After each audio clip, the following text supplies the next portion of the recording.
Well, good evening and welcome to Tucker Carlson Tonight, and happy President's Day. You may have noticed an accelerating cycle in Washington lately. Here's what it looks like. The permanent class hates Donald Trump. They attack him as a rapist, a criminal, a foreign spy working to destroy America. Trump, because he watches more bad television than is healthy, sees these attacks and then responds with hostile tweets attacking his critics. His critics then point out those tweets as evidence that Trump is every bit as bad as they said he was, and so on. Well, the latest installment of the saga took place over the weekend. CNN political analyst David Gergen warned that Trump's criticism of the media proves he's a would-be dictator. Watch. Discrediting Mueller, discrediting what may come out through the Justice Department from Mueller, discrediting the press that will be reporting on what Mueller does. This is what split the country apart, and it is the beginnings, in many other countries, it's been the beginnings of an authoritarian rule. And that's the larger threat hanging over us now. Well, that's kind of hilarious. The irony, of course, is that David Gergen spent much of his own career in government, not simply criticizing reporters, but actively lying to them, as is the custom. Was that the behavior of a despot? Pretty funny. But pause and consider this seriously for a minute. Authoritarianism, that's what our ruling class says it fears. They tell us that all the time. Okay, let's say you really were an authoritarian and you wanted to weaken American democracy and impose a kind of oligarchy on the country. How would you go about doing that? Well, you'd probably start by trying to control what people say and think.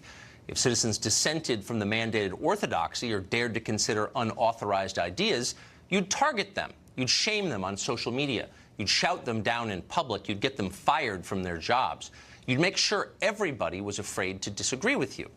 After that, you would work to disarm the population. You'd take their guns away. That way, they'd be entirely dependent on you for their safety, not to mention unable to resist your plans for them. Then, just to make sure you'd quelled all opposition, you'd systematically target any institution that might oppose or put brakes on your power. You'd be especially concerned about churches, the family, and independent businesses. You'd be certain to undermine and crush those using laws and relentless propaganda. If, despite all of that, election results still didn't go your way, you'd use an entrenched, unelected bureaucracy to neuter any leader you hadn't handpicked yourself. But you'd be shaken by an election like that. You'd resolve never to allow one again. And to make sure of that, you'd work tirelessly to replace the old and ungrateful population with a new and more obedient one. That's what you do. Sound familiar? We're not talking about Donald Trump. For all of his faults, Trump isn't doing any of that. Our ruling class is. And that's what all these issues are really about. The speech codes, the calls for gun control, the relentless attacks on the nuclear family, the demands for unlimited mass immigration. None of that is designed to help you.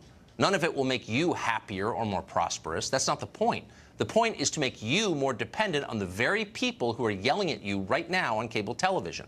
They're the authoritarians. Mark Stein is an author and columnist, and he joins us tonight.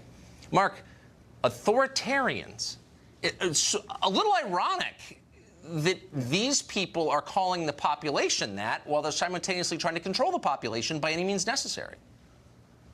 Exactly, Tucker. And in fact, the reason they wound up with Donald Trump getting elected president is because they've got a long tradition of doing this to any Republican. They did it to Bush. They did it to Mitt Romney, who's the very definition of a milquetoast, and yet they managed to claim that he was some kind of Nazi because he stuck his dog on the car and drove the dog to Canada or whatever it was. And in the end, Donald Trump was the only guy who could withstand the kind of careless demonization that goes on. And it's interesting to me, you gave all those examples of the authoritarian trends on the left. There are lots of other ones, too. I mean, David Gergen didn't get upset when Sheldon Whitehouse, a Democrat senator, proposed that people who disagree with his views on climate change should be subject to criminal prosecution. Exactly. He didn't worry about the authoritarian temptation when the Democrats in the Senate voted effectively to neuter the First Amendment.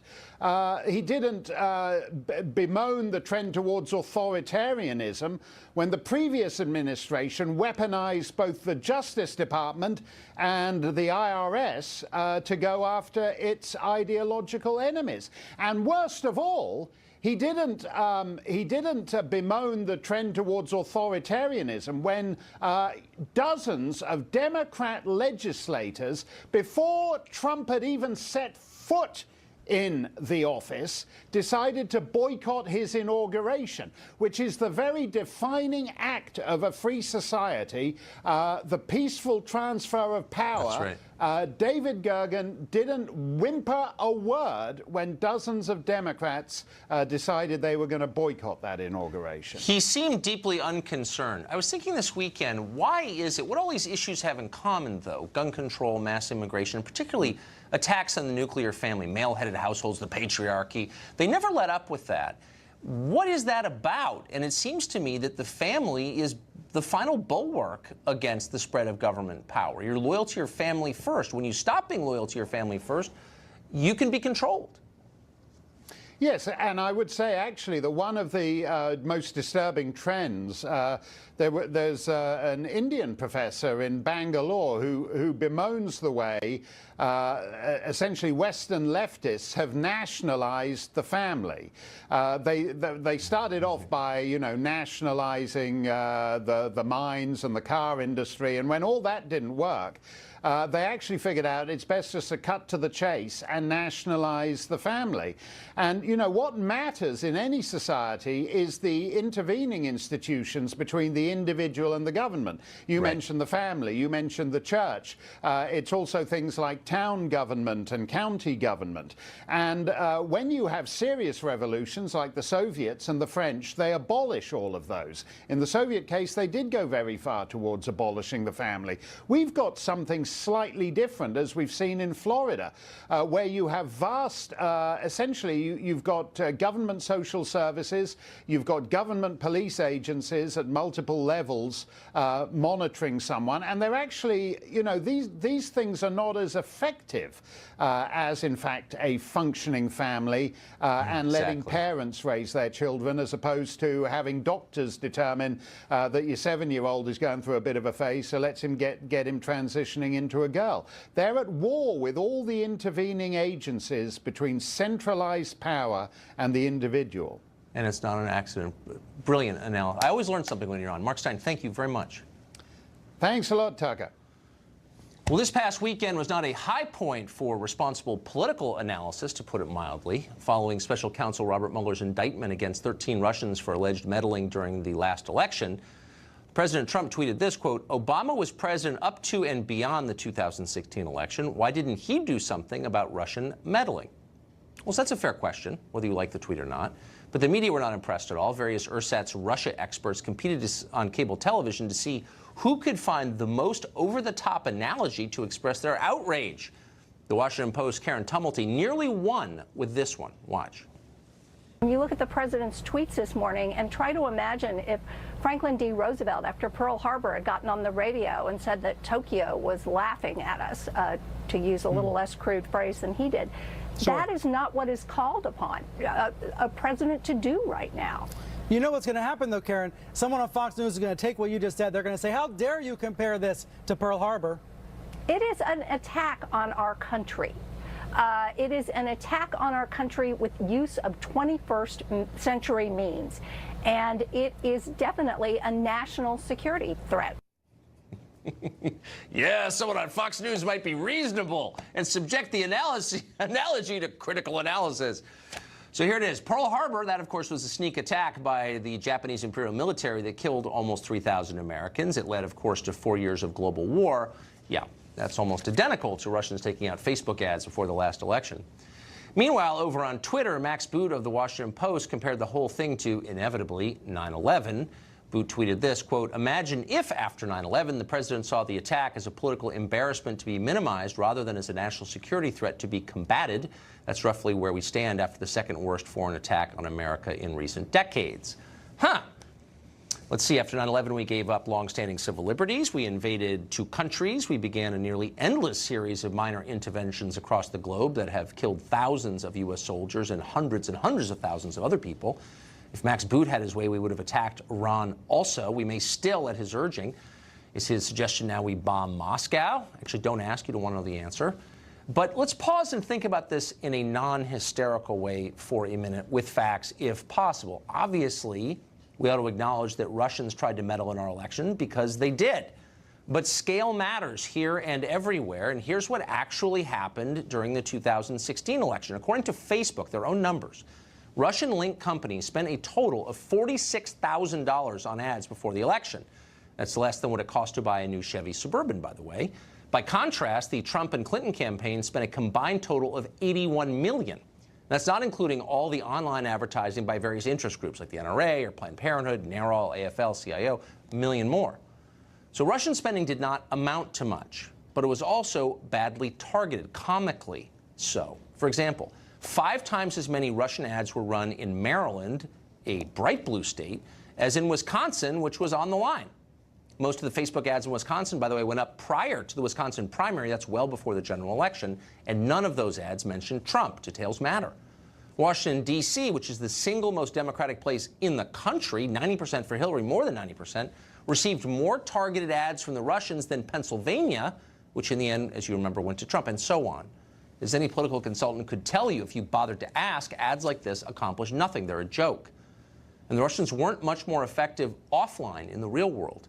The rallies they organized on Facebook attracted almost no attendees, with one exception, an anti-Trump rally that was organized after the election solely for the sake of undermining the results of that election. So this was a minuscule operation that succeeded only by accident with the complicity of our news media. The goal was to undermine American society by fueling political division, and the Russians must be pleased by their handiwork. Not because Trump was elected, but because our talking heads apparently share their goal of undermining faith in the results of a fair election. Chris Hahn is a former aide to Senator Chuck Schumer of New York, and he joins us tonight. So, Chris, I mean, if you look at the actual facts here, and this is not a defense of anybody meddling in our system, which is universal, as you know, since you know a million people, as I do, who work for other countries trying to influence our policy. It's everywhere. But in this case, I'm not defending it. I'm just saying, let's be real. They did not a single thing of any effect at all. It was ludicrous. They spent more in D.C. than Pennsylvania? What? Well, the ads are just part of what they did. They had thousands of fake identities on Facebook and Twitter that were rallying against the election of Hillary Clinton. Now, I'm not saying that that determined the election, but they surely were meddling in the election, and that's why 530 out of 535 members of Congress overwhelmingly voted for sanctions against Russia as a result of this, and the president, to this day, still has refused to enact them. Okay, look, those are 2 separate questions. I mean, like, how honest do you want to be about the extent to which our policy is determined by the priorities of other countries? Let's be totally real. The fact that the overwhelming majority of Congress voted to do anything is not a sign it was a good idea or a proportionate response. Sanctions against Russia are a good idea if they help American strategic priorities, and a bad idea if they don't.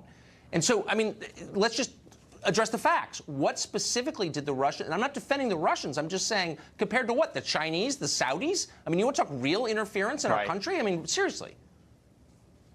Look, they were spending over $1 million a month in violation of our federal campaign finance laws. They were involved with our election. Now, whether or not that had an effect, I don't know. But they were meddling. H.R. McMaster even agrees that they were meddling. The only person who seems to not want to take action on this is the president of the United States. Take action? Are you aware? Hold on. Let's just be real. And I just want to say, for the record, that I'm totally opposed to this, okay? So for any critics say, you never criticize the president, let me criticize the president by saying I think what we're doing in Syria is contrary to American interest, to put it mildly. But we are fighting Russia in Syria right now. We just killed a bunch of Russian citizens in Syria. Is that enough? Does that make you feel better about him not being a Russian agent? We're killing Russians. You know what? I think the response needs to be very similar to the response we had for the Sony hack, where we responded proportionally with other cyber methods, which this country is perfectly capable of doing. And there are sanctions that the Congress voted on that the president should enact. But please don't ignore my point, because it's a real one. Isn't it a little implausible to describe the president as a tool of Putin when we're killing Russians in Syria and opposing. Look, Russia's only base outside its own borders is in Syria, and we're challenging that militarily with thousands of Americans. That's not significant to you? We're not intentionally engaging the Russians in Syria. We're not intentionally killing Russians in Syria. Yes, we are. To the extent That's not that any true. Russians That is are not being, true. To the extent any Russians are being hurt in Syria, that is not an intentional action of the United States of America. They were killed by a drone.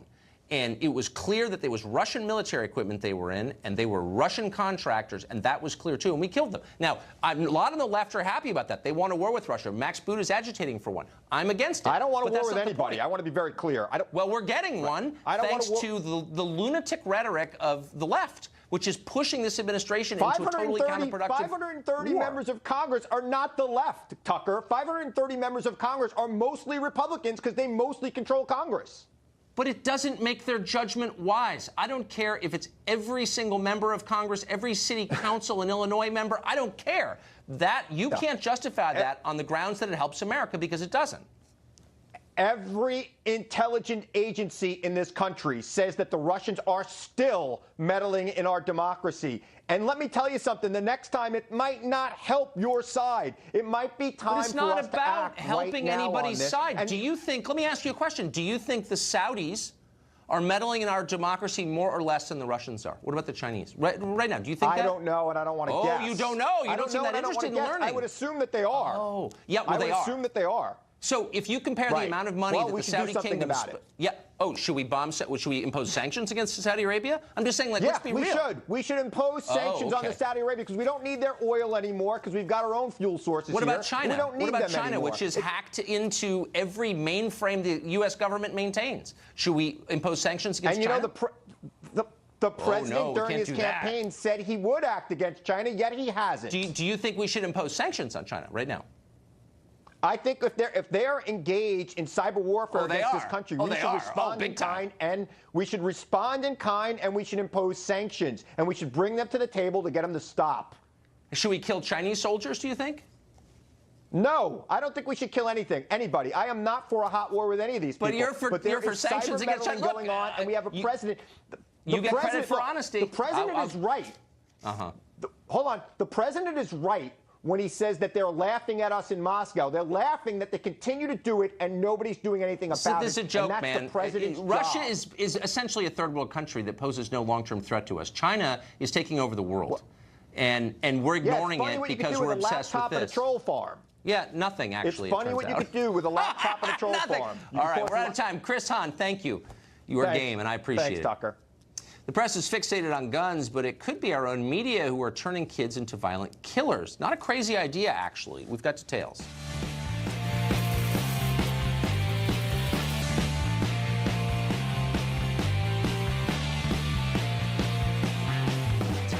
Last week's shooting in Parkland, Florida, has sparked renewed demands for gun control across the country. Of course, America's gun ownership rate used to be a lot higher than it is today.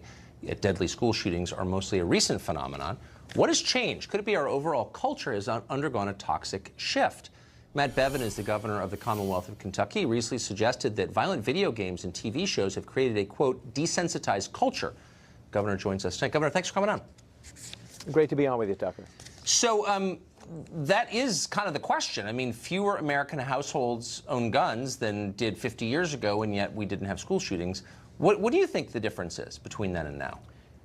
Yeah, I think the thing is to ask ourselves what has changed, because your point is well taken. If gun ownership itself has not changed, and if in fact it's not, there are more gun restrictions now. There are more rules about who can or can't own a gun or how a gun might be acquired than there were 50 and 100 years ago.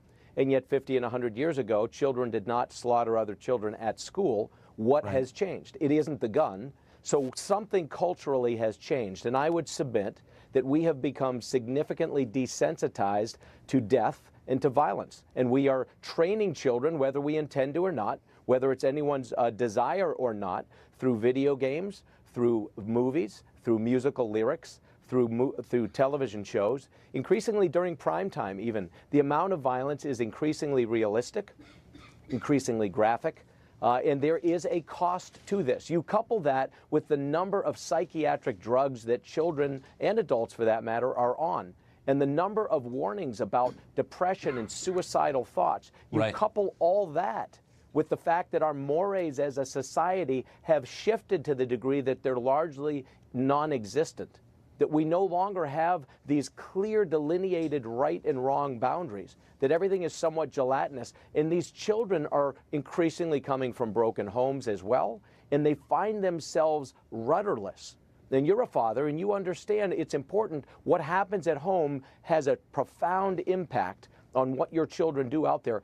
Too many children don't have the blessings of having a stable environment at home. And we have to look at what has changed in society and not have a knee-jerk response that another rule and another regulation is the answer.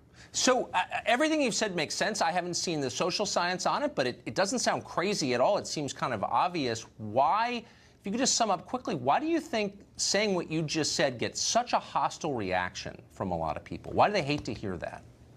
It does not fit the narrative that people want. And for 1,000 reasons, people have a preconceived notion that another gun restriction, for example, another rule, another regulation, another you can't do this, another governmental intervention of some sort is the answer. When in fact, nobody wants to look at what they have to look at if it's not that. And that is what our responsibility is in society as individuals, as parents, as teachers, as educators, as people in the churches and civic organizations and youth organizations. What are we not doing that was done a generation ago to provide the type of guidance that young people need as they grow up? And not the least of which is how you deal with differences of opinion. And I'll tell you one other thing, too, that I've not said, although I'm sure this will make people's heads explode in some regard as well. We are lionizing, sadly, some of these children who do this. Yeah. Again, not anyone's intention, but we're making heroes of a child who has no business to have their face put out there. Another young person who's in the balance, who's perhaps psychologically unbalanced, is going to say, why not? I'll get my 15 minutes worth of fame. If we don't think that there's a copycat mentality, we're not paying attention. That's the nature of the internet. Governor, thank you. That was really interesting. I appreciate it. Thank you. Lieutenant Colonel Dave Grossman is the author of the book Assassination Generation, and he joins us tonight. Colonel, thanks for coming on. So thanks for having me on board, Tucker. Hey, you just said, you haven't seen the social science on it yet. Here it is. Well, that's why I wanted to talk to you. So this is the kind of idea that gets dismissed as crankish immediately by people who know nothing. The idea that violent video games and entertainment. Right. Well, that's exactly right. Yeah, so what do we know about it? What is the social science on it? What is the evidence? The AMA, the APA, the American Academy of Pediatrics, Surgeon General after Surgeon General have made definitive statements. Where the matter came before the Supreme Court, California law to regulate children's access to violent video games, the video game industry found 82 journalism professors. Now think about it, 82 media studies professors who told the Supreme Court there is no scientific proof. It was academic malfeasance at the highest level. Our entire medical community screaming from the mountainside. One of the dissenting justices in the Supreme Court case said, I'm not a medical expert, but I know who is. And it's not 82 journalism professors, our entire medical community, thousands of sound scholarly studies telling us. I can't imagine anybody I'd rather take advice from than journalism professor. I can't imagine a dumber group of people, actually. Amen. It's unbelievable. The malfeasance of journalism professors making a joint statement to the Supreme Court. But Tucker, here's what's important. Please look at this. It was 2002, an identical crime happened in Germany. 19-year-old high school dropout in Erfurt, Germany, murders 17 people at a school. Identical crime. Germany, 2002. It's not about the guns. Germany can't stop it. We saw this weekend a massacre in a church in Russia. Russia's a totalitarian nation that's tried to confiscate every gun for a century, and they can't stop evil people getting guns. The most horrific juvenile mass murder in history, a 17-year-old kid in 2009 in Binnen, Germany, murdered 15 people. Germany can't stop it. Russia can't stop it. It's not about taking away rights. Well, I noticed noticed about giving people more right. But why are the media so hesitant to go after the big businesses that are profiting from this garbage? That's a question I'd like to explore in greater detail. Base, and they're Yeah, I know. It's their donor base and their voter base. They know that they've lost the gun owners. They know that they've lost those votes. And to attack the gun owners, and especially to protect the video game industry, this is their donor base. Well, that's exactly right. Lieutenant Colonel, thank you. I appreciate it, and I agree with you. Hey, one last thing, Tucker, if I could. Yeah. We're teaching the kids that we need sheepdogs out there.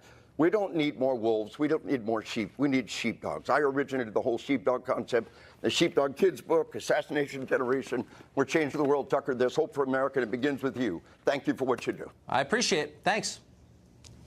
The left is extolling Russia's election meddling as a hyper-efficient hacking effort, but data suggest they were actually deeply, deeply incompetent. That story next.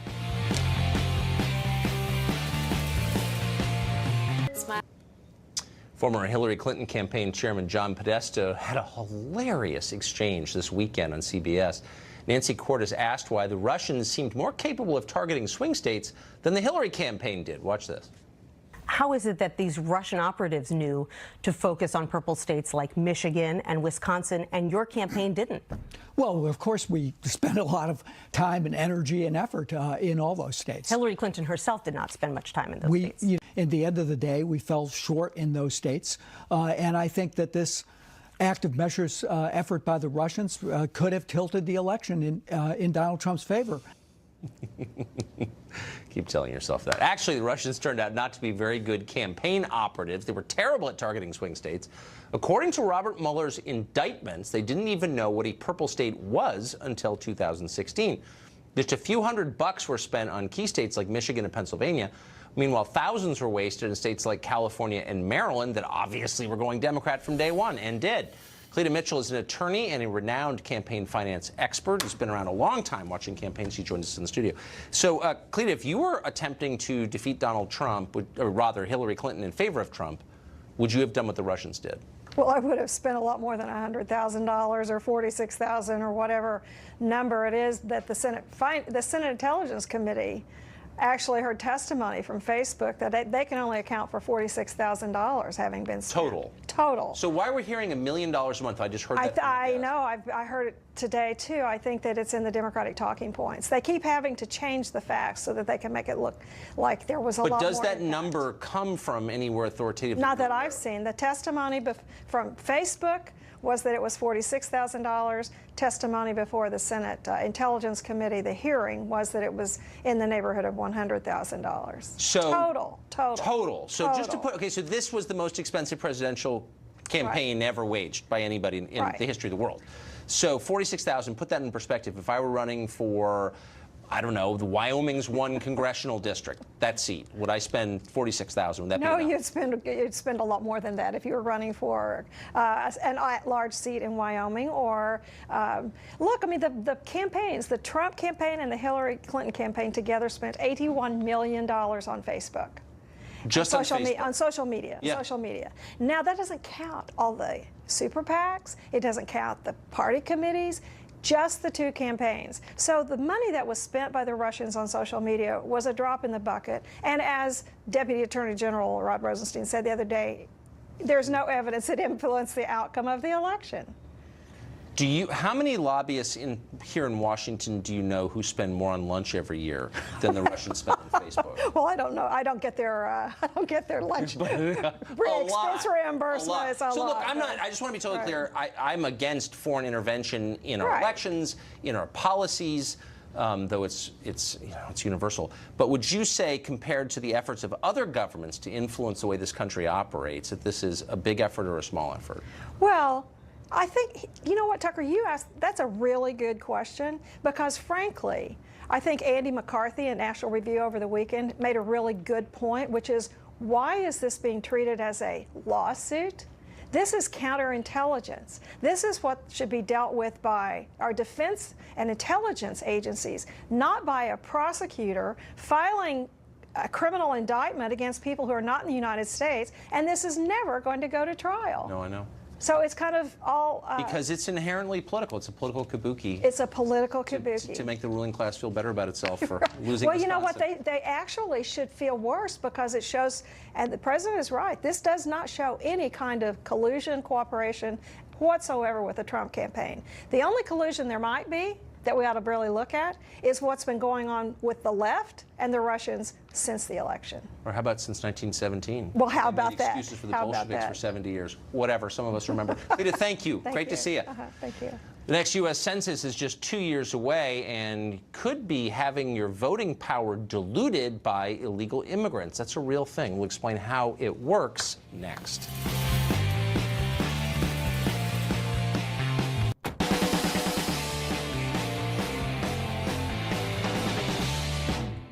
At least one politician in Europe is fearlessly raising an alarm about the kind of society European elites want to create, one that is rejected unanimously almost by European citizens. In a speech yesterday kicking off his party's bid for re-election, Hungarian Prime Minister Viktor Orban warned that politicians in Brussels, Berlin, and Paris are going to destroy Western civilization with their enthusiasm for mass migration. Left unchecked, he said, Europe could end up with a Muslim majority, while the continent's Christian culture would be blotted out. Orban is not crazy, actually, on a math level here. Hungary's population is below 10 million. Its birth rate is not high. It wouldn't take a huge wave of immigration from Muslim nations to overrun and eventually obliterate a culture that has existed for thousands of years. In America, that's considered a small point. Who cares? But if you've been there for a millennium, maybe you do care. Polls show that more or less most Europeans agree with that. Last year, majorities in Germany, France, Italy, Belgium, and several other countries said they wanted a total freeze on immigration from Muslim countries. Naturally, though, EU leaders denounce Orban as authoritarian. Hilarious. Considering the source, their motto effectively is do what we tell you, or you hate democracy.